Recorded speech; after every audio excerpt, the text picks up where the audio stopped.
All right, let's jump right in today. We're diving deep into a corner of film history that's, well, a little off the beaten path. Taiwanese kung fu movies. Specifically, two brothers, Luo Zhen and Luo Rui. Ah, yes. Their careers, they're really something else. Full of twists and turns you wouldn't believe. Exactly. So we got movie posters, some behind-the-scenes stuff, even a Jackie Chan connection we might get to later. Should be a fun ride. Buckle up, Rhett. This is going to be more exciting than your average history lesson, I can tell you that. Now, to set the stage, we got to rewind back to, about 1973. The world was still reeling from, well, Bruce Lee's passing. Right, and you have to remember, this was peak kung fu craze. Everyone wanted a piece of that action, especially Taiwan's film industry. They saw a chance, huh? Capitalize on the Bruce Lee phenomenon, make their own stars? Precisely. And that's where Luo Zhen, the older brother, comes in. Oh yeah, I've seen some of those posters. Definitely trying to channel a bit of Bruce Lee there, visually at least. Oh, more than a bit. I mean, they straight up rebranded him as Tong Lung. No way. That's the same name as Bruce Lee's character in End of the Dragon. Bold move. Bold, maybe a little. Unoriginal. But hey, it was a different time. And Luo Zhen, he was a legit Taekwondo champion. Huh.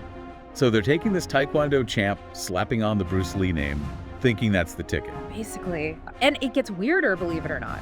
A Korean Taekwondo master, Kim Tae-jung, would later use that same stage name in Golden Harvest films. Wow, talk about a tangled web. It's a whole thing. But anyway, back to Luo Zhen. Early on, he had some success. Two tigers at the door. Titles very much in that Bruce Lee vein. So riding the wave, eh?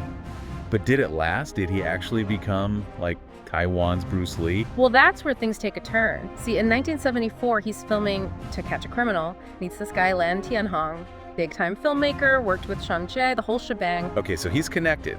But what happened? Why'd he disappear? That's the million-dollar question. Poof, gone for a couple of years. Nobody knows why. All right, so older brother's a mystery. What about the younger one, Luo Rui? Didn't he also do kung fu movies? Oh yeah, Sheng Wanlong was his stage name. Another Taekwondo champ, believe it or not. And guess who helped him get started? Luo Zhen, even though he was MIA. You got it. He connects Luo Rui with Lan Tianhong, who then introduces him to, get this, Dai Che. Wait, Dai Che, the martial arts director, that's a big name. Huge GE. Trained under some of the best, worked at Shaw Brothers, Golden Harvest. Yes. Newest stuff, that's for sure. Okay, now we're talking. So younger brother's got the talent, the connections. What kind of movies did he end up making? Well, Dai Che took a liking to him, decided to, I guess you could say, make him a star. Custom made a kung fu flick for him called Devil Buster. Devil Buster, huh? Sounds intense. Was it any good? Not really, but here's where it gets interesting. Really interesting. I'm gonna need you my seat. Spell it. This Devil Buster movie, it borrows heavily from another film, The Killer. The Killer. Wait, wasn't that a Luo Zhen movie? Bingo. Younger brother stars in a movie that's basically ripping off his missing brother's work. What? That's insane. How does that even happen? It's bizarre, right? Both brothers playing parallel roles in this patchwork film. Not quite a collaboration, more like an echo. Wow. That's got to be some family drama right there. Okay, so Devil Buster. Not great, but it led to something big for Luo Rui, right? You could say that. It kind of accidentally launched a whole trend in Taiwanese kung fu. Oh, I know where this is going. Ninjas. You know it. Shaolin versus ninja. That's what Devil Buster birthed, believe it or not. Hold on, seriously. That movie that borrowed so much from Luo Zhen's film, that started this whole ninja craze. It's wild, I know. But think about it. You've got Luo Rui fresh on the scene, this kind of underdog energy, and then bam, a movie pitting Shaolin monks against ninjas. Two iconic fighting styles. Good versus evil. Yeah, I can see the appeal. Total box office gold. And Luo Rui, well, he became the poster boy for these movies. So one brother disappears, the other becomes a ninja movie star. What a story. This Shaolin versus ninja thing, it wasn't just a Taiwan thing though, right? Good point. It's always tricky pinpointing exactly where a trend begins. Hong Kong was playing with those themes too, but Taiwan, they really went all in.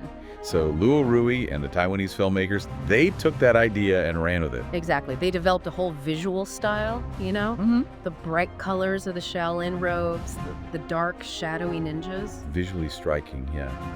And the fight choreography, did they do anything unique there? Oh, they mixed it up. Traditional kung fu, but then you've got these acrobatic ninja moves, weapons flying everywhere. Wow. Sounds like they were pushing the boundaries, trying new things. Did that inspire other filmmakers? Absolutely. Ho Chi Kung, another Taiwanese actor, he jumped on the ninja bandwagon too, made a bunch of those films. It's like a chain reaction, huh? One thing leads to another, and suddenly you've got a whole wave of ninja movies. That's the film industry for you.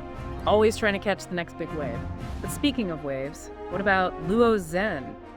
Still MIA this whole time. Yeah, what did happen to him? It's like he fell off the face of the earth. He makes a comeback, eventually. And this is where the brothers' paths, they collide again. 1981, a movie called Shaolin Boys Kung Fu. Finally. Yes. The brothers on screen together. Do they, team up, fight side by side? Nope. Luo Zhen plays the villain. The final boss, actually. No way, seriously. So the missing brother returns, but as the bad guy. Yep. And not just any bad guy. He's the super powerful fighter. It takes a whole team of heroes to take him down. Wow, that's got to be some good fight choreography. Oh, it's top notch. They even brought in guys from the China Drama School to help out. So, a reunion, but not exactly a happy one. Did Shaolin Boys Kung Fu do well at the box office? Was it a hit? It was decent, solid kung fu movie, but it didn't reach those ninja movie heights. So even in their reunion film, it's like their careers are mirroring each other. One's up, the other's down. What happened after that movie? That's where things diverge again. Luo Zhen, he does a few more films, even has some smaller parts in his brother's movies, then vanishes again. He just disappears. Again. No explanation. Oof, con. A true Hollywood ending, or maybe Hong Kong ending, is more fitting. That's incredible. I mean, he was never really there. And Luo Rui, what about the ninja superstar? Well, as those ninja movies started to fade, so did his career. Tough break. Happens to a lot of actors, I guess. Tastes change, trends move on. Did he try to stay in the industry, do something else? He did. Tried directing, writing, even stunt work, but I couldn't quite catch that same lightning in a bottle. It's sad, in a way. To Yeah. be on top then, fade away. But hey, at least they were part of something unique, right?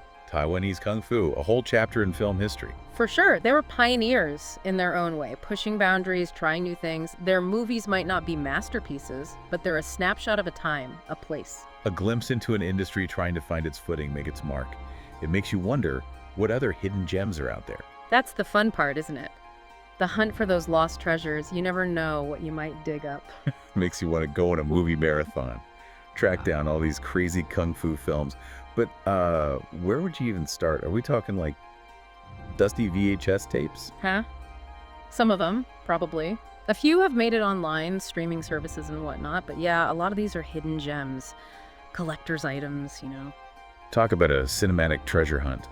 So, for someone who's intrigued, wants to see what Taiwanese Kung Fu is all about, what would you recommend? Shaolin Ninja, if you can find it, that's a good one. Really captures that over-the-top energy. Oh, and Shaolin Boys Kung Fu, of course. See the brothers together, even if it's not their best work. Yeah, it's more than just the movies themselves, right? It's a whole slice of history, culture. Absolutely. Taiwan trying to, find its voice in the world of Kung Fu movies. Borrowing from Hong Kong, but adding their own flavor.